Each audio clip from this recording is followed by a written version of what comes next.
students, good morning and welcome to level 4 business class. Today we are going to start unit 1 organizational behavior. Let me share the slides with you first.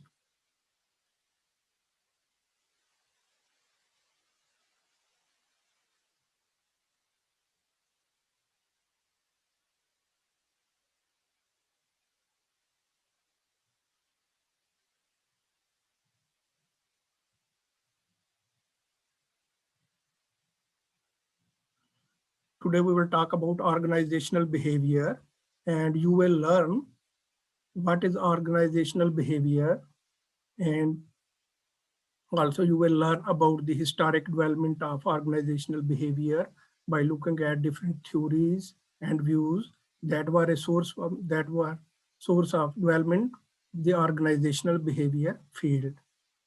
You will learn about Taylor's principle about organizational behavior and its importance in organizational behavior. You will also learn about 5 key tasks of a manager described by Foyle, and also Bernard's view on cooperation in an organizational.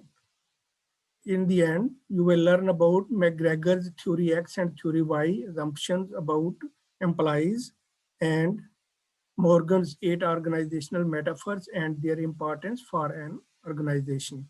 It is about organizational behavior and its historical development and the different theories explained by different philosophers for the development of these subjects. We will go step by step. First of all, we will discuss what is actually an organization and why we need organizational behavior. Yes, what is an organization? Organization is a group of people who work together in an organized way for a shared purpose. And this definition is provided by Cambridge English Dictionary. For example, Microsoft, Apple, the World Health Organization, these are the examples of organization. They work, yes, some of them work freely and some of them work for commercial purposes. And organization can be defined, if you want to know about exact definition, and it is given by Taylor. He says an organization can be defined as a social arrangement for achieving controlled performance in pursuit of collective goals.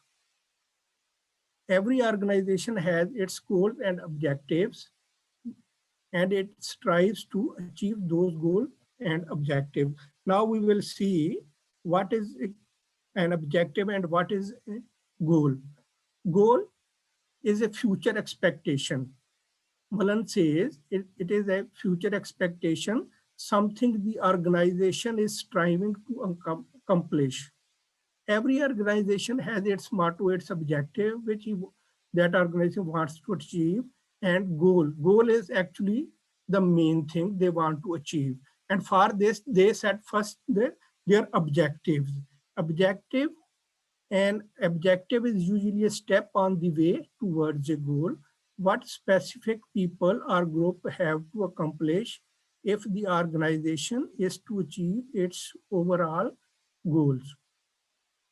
And as every organization has objectives,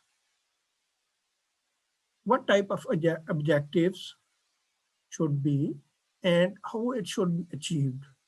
Mullen says objective should be SMART, specific, measurable, achievable, realistic, time-bound. Means objective should be clear, and it should be achievable and within a specific time frame. It should not be like if you will set an objective that you can't achieve in a given period, then it is useless. You have to work for a long time and you have to spend resources, money. That is why they say it should be SMART, specific, measurable, and realistic, that can be achieved.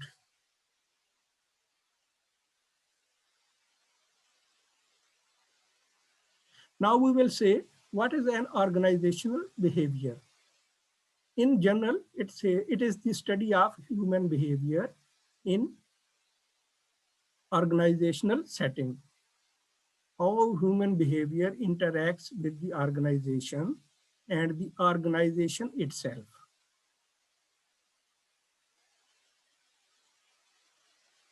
There are different theories of organizational behavior that set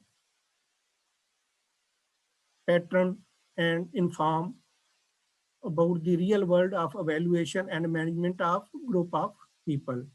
The study of structure, functioning, and performing of organization and the behavior of group and individuals within them. This definition is given by Deepak.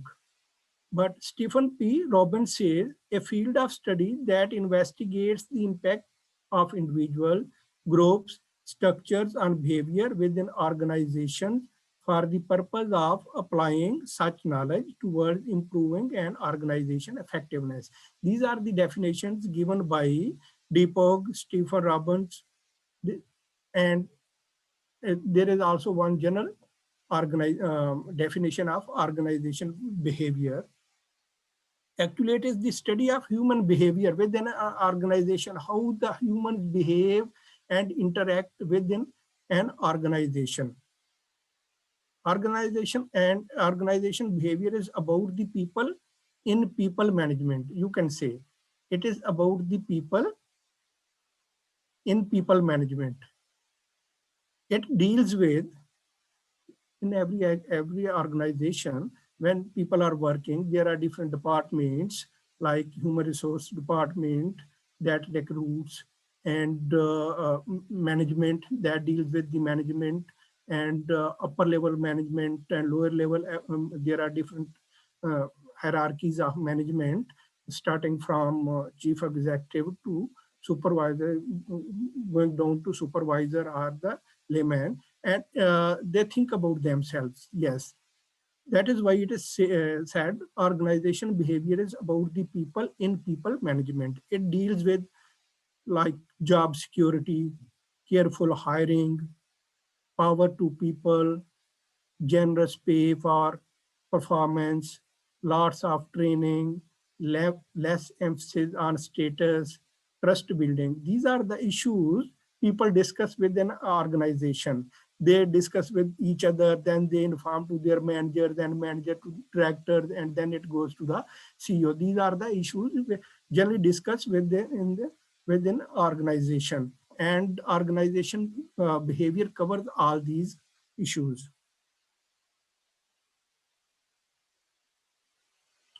Now we will start about the historical development of this organizational behavior, how it started, and who were the people who contributed in its development. 18th century is a period of industrial revolution. Before that, it was feudalism, or farming was the main uh, farming was the main source of livelihood for the people. And when the industrial revolution came in 18th century, and several organizations were set up, then there was a need.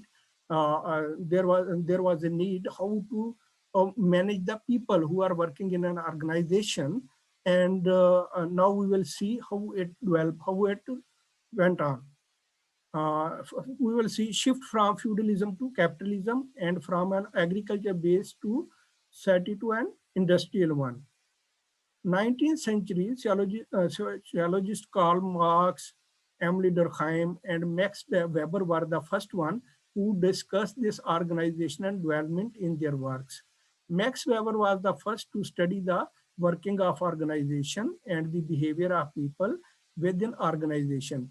He is especially known for his work on bureaucracy, origin of organizational behavior, and he says organizational behavior can trace its roots back to Max Weber and earlier organizational studies.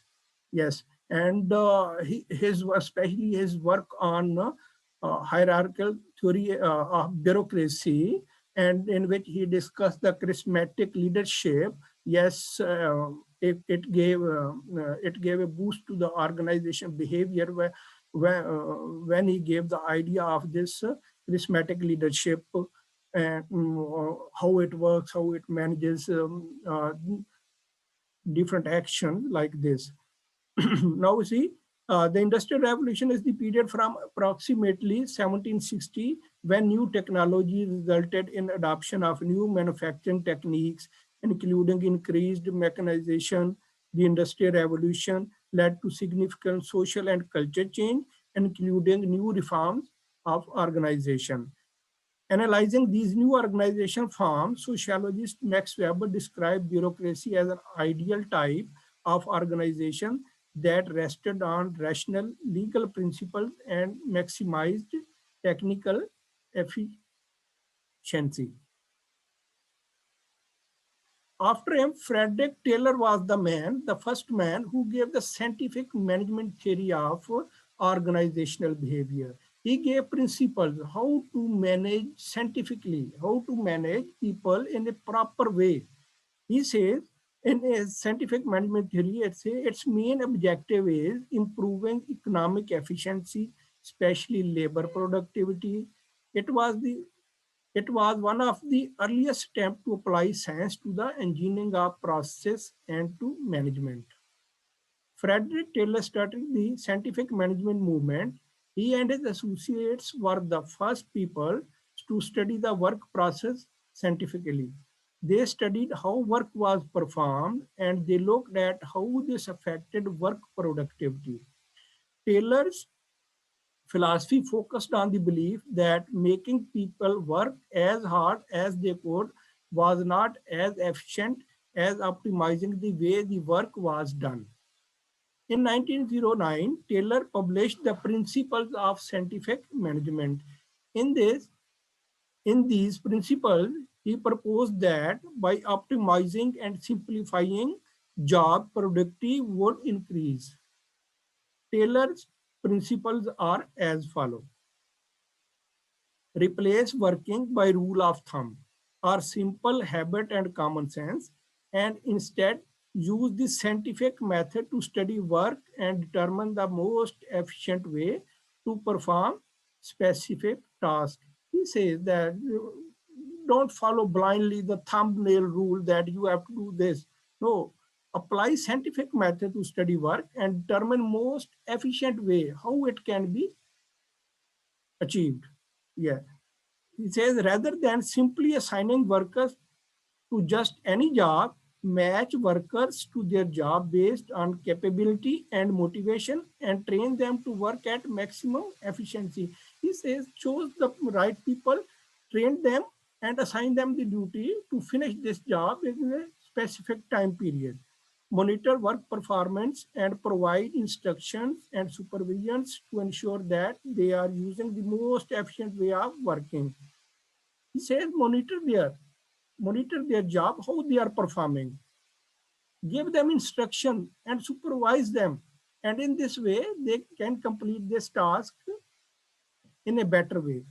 And in the last, it says allocate the work between managers and workers so that the managers spend their time planning and training, allowing the workers to perform their task efficiently. Actually, in his principle, Frederick Taylor says apply scientific rules for management.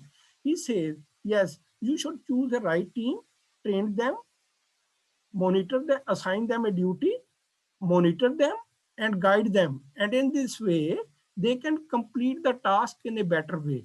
Yes, and it is the duty of the managers to look after and manages them.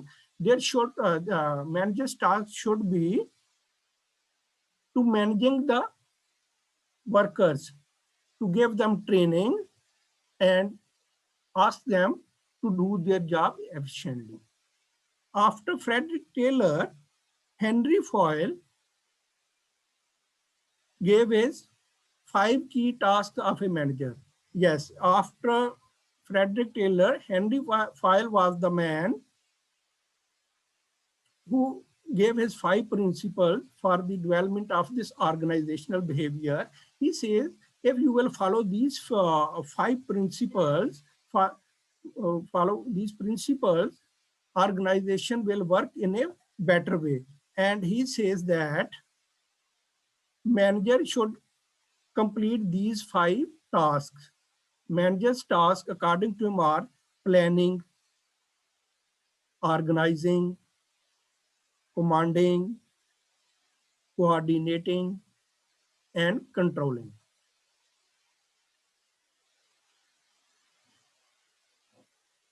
By explaining these tasks, he says planning is looking ahead. According to Andy Foyle, drawing up a good plan of action is the hardest of the 5 functions of management. Planning must take the organization's available sources and flexibility of performance, flexibility of personnel into consideration, as this will guarantee continuity. Number 2, organizing. An organization can only function well if it is well organized. This means that there must be sufficient capital, stock, and raw material so that the organization can run smoothly and that it can build a good working structure. He says managers should be commanding. When given orders and clear working instructions, employees will know exactly what is required of them. Return from employees will be optimized if they are given concrete instructions with respect to the activities that must be carried out by them. Successful managers have integrity, communicate clearly, and base their decision on regular audits. He says another task, he says another task is coordinating. When all activities are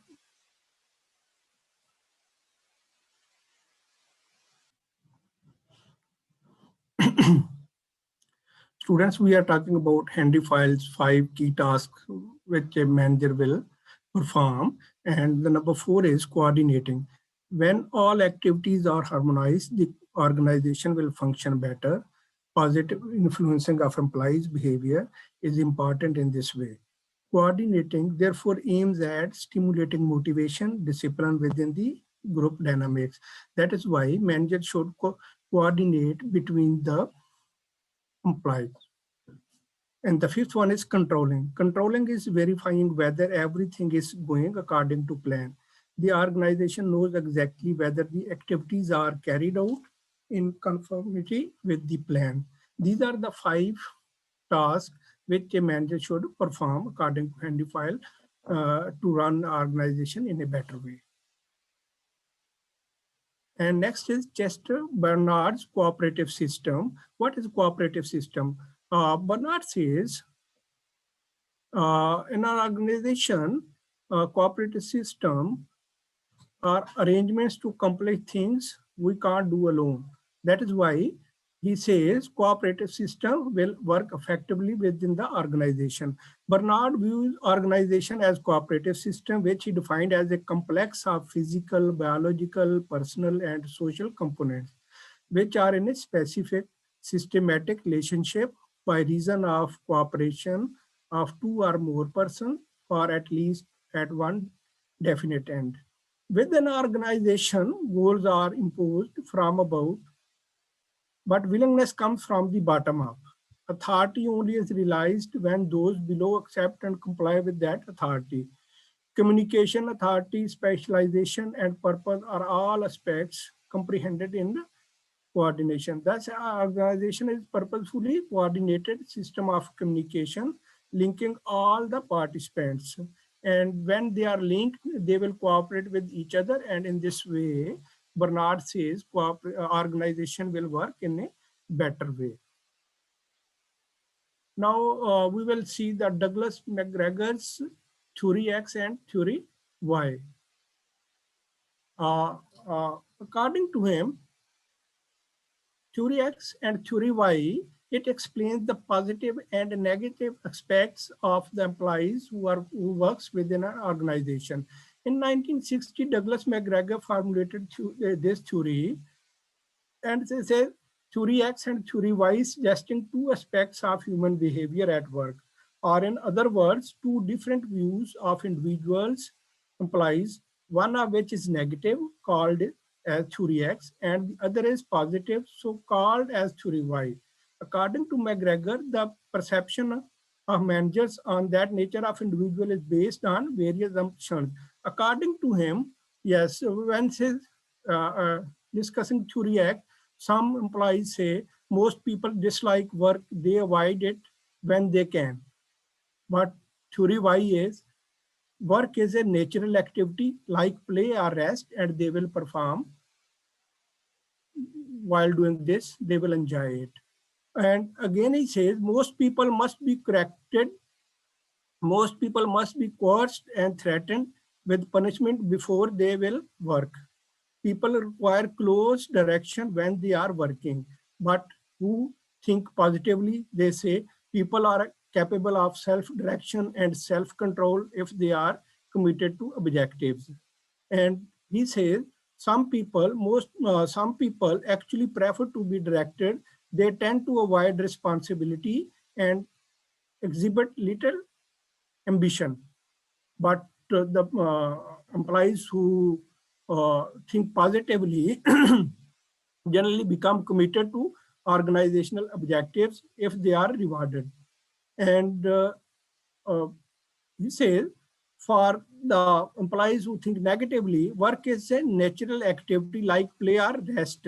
But they who think positively, they say the typical employee can learn to accept and seek responsibilities, and member of the general population has imagination, ingenuity, and creativity. In this way, he explained the principles that some people don't feel good while they are working, and some people enjoy at work, and uh, they put all energy in their work to achieve their objectives and goals. In the last, we will discuss 8 organizational metaphorical lenses to check the working of an organization. First we will discuss what is a metaphor. An organizational metaphor is a figurative comparison, that is simile or analogy, used to define the key aspects of an organization or explain its methods of cooperation.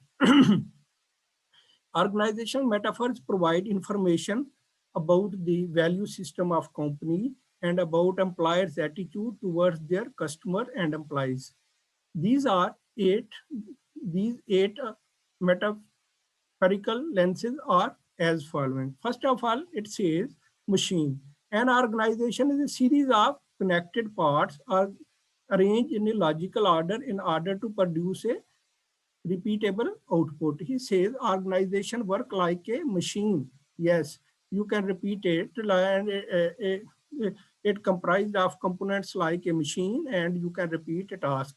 Organism, an organization is a collective response to its environment, and to survive must adapt as the environment changes. Third one is a brain. An organization is a set of functions designed to process information and learn over time. Four, it says cultural system. An organization is a mini society within its own culture and subculture defined by their values, norms, beliefs, and rituals. Fifth, it says it is like political system. An organization is a game of gaining, influencing, and coordinating power. Six, it says physique prison. An organization is a collection of myths and stories that restrict people's thought, ideas, and action. Seventh metaphor, it says instrument of domination. An organization is a means to impose one's will on others and exploit resources for personal gain. And the last one, it says flux and transformation. An organization is an overchanging system indivisibly from its environment. These were the 8 organizational metaphorical lenses which he thinks about that they an organization works like these metaphorical lenses, and he sees organization through these lenses for its progress. Okay, students, this is what we discuss organizational behavior, and you learn what is an organization, different theories we discuss, and its historical evolution we will discuss. Tomorrow we will discuss another chapter. Thank you.